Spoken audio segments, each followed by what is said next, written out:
were made as his son to stand and know victory in life, victory in your relationships, victory through the difficulties that come to your family.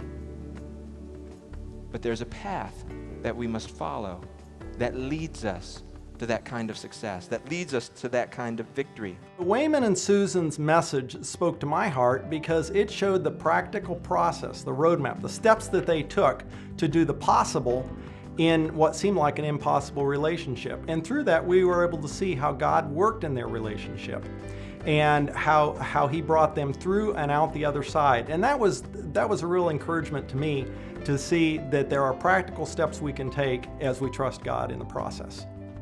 Hearing Wayman and Sue sharing their story reminded me again that God is a God who loves us so much and that he has plans for us and there is light at the end of the tunnel.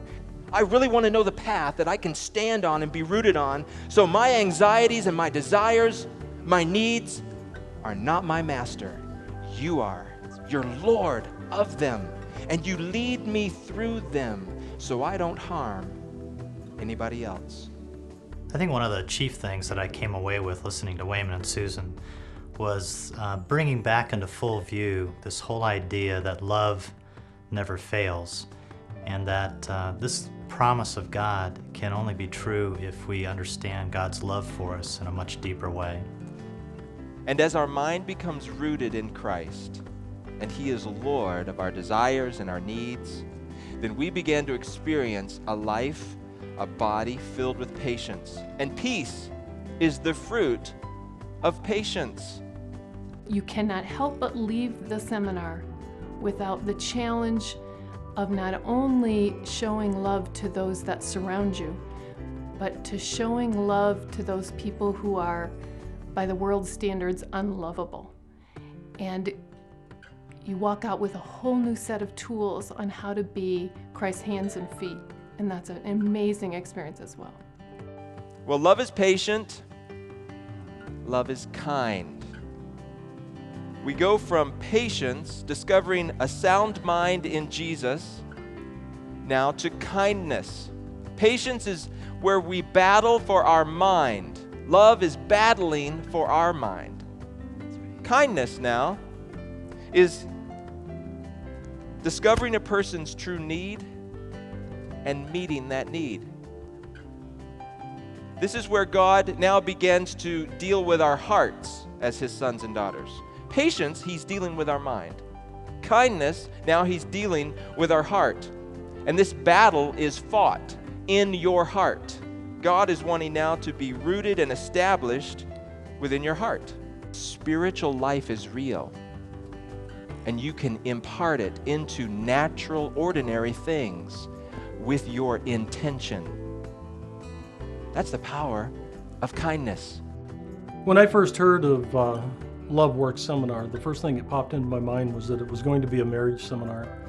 And when I went, I found out that it was definitely not a marriage seminar. It'd be great for married couples to go, and they could learn a lot, but it's just a way of being able to relate to other people and to be able to experience the relationship at a different level. I feel that because of that seminar, I have changed in the way I respond to other people.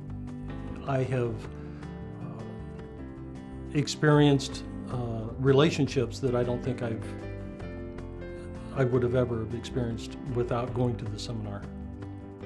The first three moves of love call us to learn how to die. Now, love just doesn't want to send you on a path to death and send you down into the depths and say, good luck with that. If love has the ability to call you into the depths and give you the strength and courage to be there, it also has the power to raise you up out of that darkness and fill you with supernatural life. This is where we discover the resurrected power of love. When my mom told me I got to go to 15 hours of church one weekend, I wasn't exactly excited. But actually, once I got there and I heard Wayman speaking and I heard their story, it really touched me, and it wasn't something that I've heard over and over and over again, but it was an overall message that I could use in my life, no matter where I go or what I do. Remember God's promise. love never fails. Anchor that promise in your heart and say, no matter what is happening in my life today, I want to discover how to abide in God's love. I want to discover how to walk in that love because it offers me a promise that no one else can. It never fails.